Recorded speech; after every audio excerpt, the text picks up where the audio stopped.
Bismillahirrahmanirrahim. Assalamualaikum warahmatullahi wabarakatuh. Alhamdulillahirrabbilalamin. Segala puji bagi Allah karena kita masih diberi kesehatan, kita masih diberi kenikmatan untuk bisa belajar kembali hari ini ya nak ya.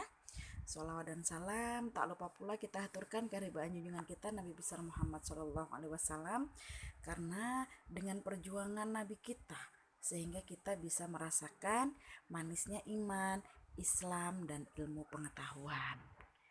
Baik, sudah siap belajar hari ini? Ya, kita masih belajar di tema 7, yaitu peristiwa dalam kehidupan. Kita sudah masuk di subtema 3 ya Nak ya. Sebelum Ustazah melanjutkan pembelajaran, ada kisah Nabi Muhammad mendapat undangan untuk menghadiri undangan dari seorang Yahudi.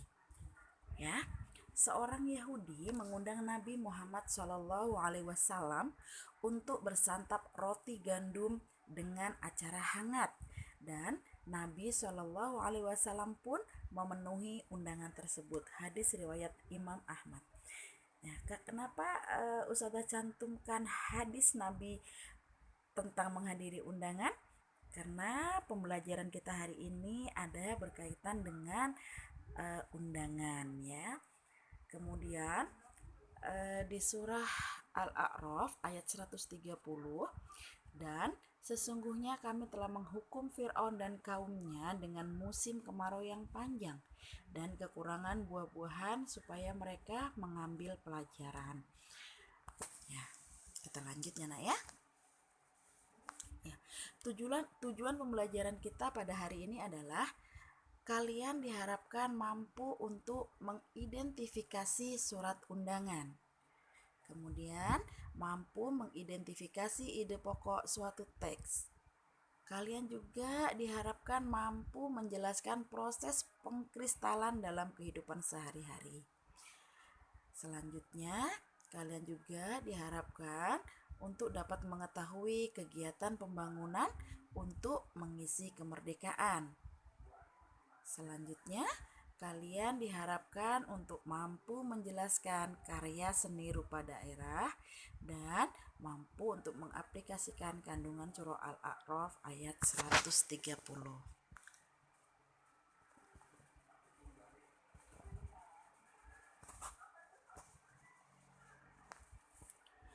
Hari ini kita akan belajar pembelajaran 1 dan 2 subtema 3, yaitu peristiwa mengisi kemerdekaan. Pembelajaran yang pertama, mengidentifikasi surat undangan. Surat undangan merupakan surat yang berisi pemberitahuan dan permintaan kesediaan seseorang untuk menghadiri suatu acara atau kegiatan ya. Nah, surat undangan dibagi menjadi 2 jenis, yaitu surat undangan resmi dan surat undangan tidak resmi. Apa sih bedanya surat undangan resmi dan surat undangan tidak resmi itu? Yuk kita perhatikan. Surat undangan resmi yaitu undangan yang digunakan oleh lembaga atau instansi resmi.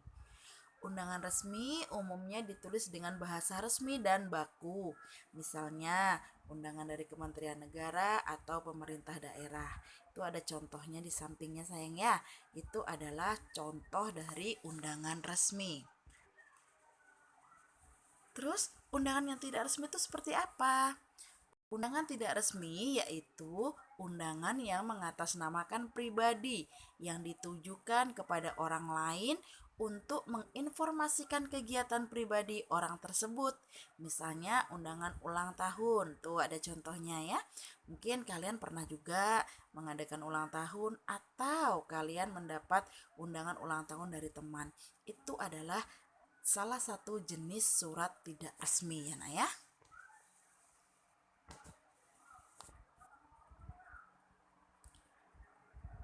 Setelah kita mengetahui jenis-jenis undangan, sekarang kita akan belajar bagaimana mengidentifikasi ide pokok dan kosakata tidak baku berdasarkan teks.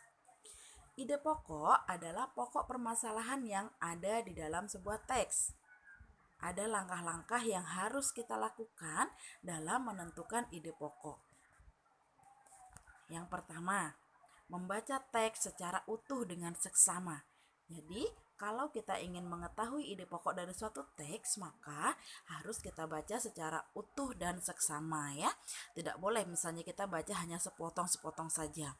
Kemudian yang kedua, memahami topik teks.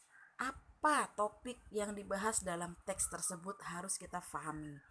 Yang ketiga, memahami isi dan hubungan antar kalimat dalam setiap paragraf.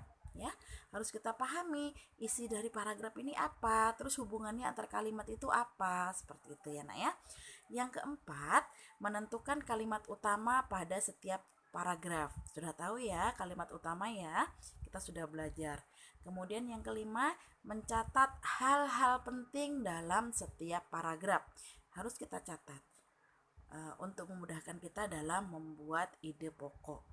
Dan yang keenam, jika kita belum memahami isi teks, maka teks tersebut dapat kita baca secara berulang-ulang agar kita lebih paham dengan apa yang telah kita baca dalam suatu teks.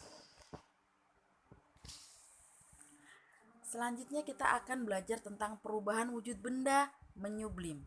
Ya, nah, sudah tahu ya, menyublim itu adalah perubahan wujud benda dari wujud padat menjadi wujud gas. Ukuran dan berat benda yang menyublim lama-kelamaan akan semakin berkurang. Ada yang tahu contohnya apa? Ya, salah satu contoh dari benda yang mengalami perubahan wujud menyublim adalah kamper dan es kering.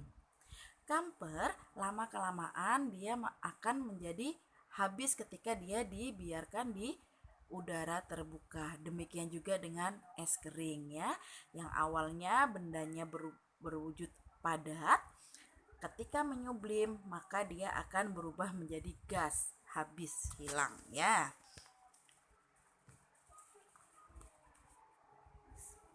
Setelah tadi kita belajar tentang perubahan wujud benda menyublim, sekarang kita belajar tentang perubahan wujud benda mengkristal. Umumnya, proses mengkristal terjadi akibat dipengaruhi suhu yang sangat dingin. Contoh peristiwa mengkristal yang dapat dijumpai dalam kehidupan sehari-hari adalah pembentukan kristal es dari uap air yang sangat dingin. Tuh contohnya salju ya. Lihat di kristal esnya ada nempel di dedaunan. Kemudian kegiatan pembangunan untuk mengisi kemerdekaan itu apa saja? Kita tahu ya nak ya, bahwasanya kemerdekaan Indonesia itu didapatkan dengan tidak mudah.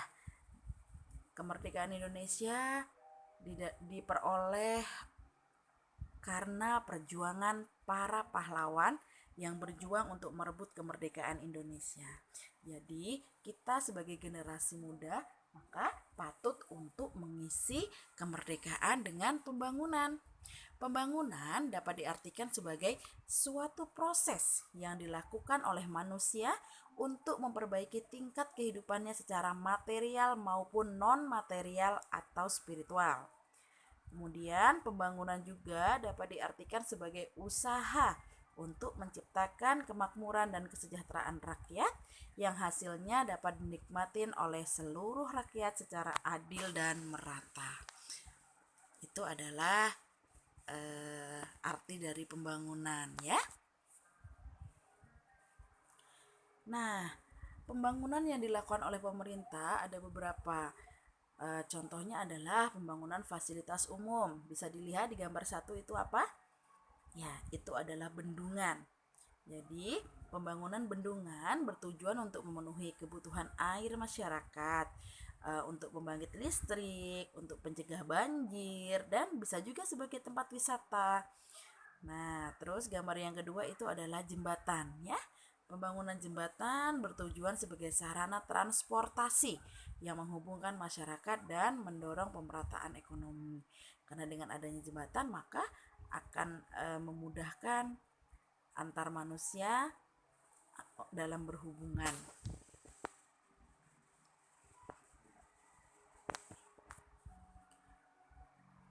Selanjutnya kita akan belajar tentang karya seni rupa daerah. Jenis-jenis karya seni rupa yang ada di setiap daerah berbeda-beda ya nak ya. Contohnya ada seni lukis daerah, umumnya menggambar objek-objek berupa pemandangan alam, manusia, hewan, tumbuhan dengan nilai-nilai budaya yang ada di daerah setempat. Misalnya seni lukis kemasan dari Bali ya.